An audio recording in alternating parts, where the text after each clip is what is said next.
जलन लागे तुलसी के भवन में।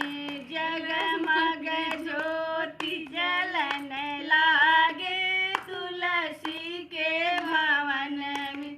तुलसी के भवन में राम जी आए। तुलसी के भवन में राम जी आए। संग में सीता भेद पढ़न लागे तुलसी के भवन में।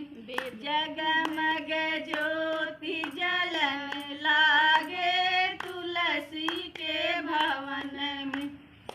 तुलसी के भवन में विष्णु जी आए। तुलसी के भवन में विष्णु जी आए। संग में लक्ष्मी भेद पढ़न लागे तुलसी के भवन में।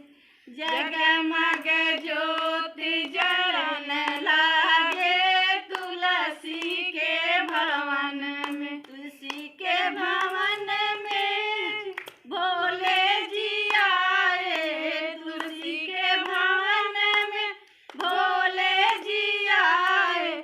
संग में पार्वती भेद पढ़न लागे तुलसी के भवन में। जगमग ज्योति जलन लागे तुलसी के भवन में। जगमग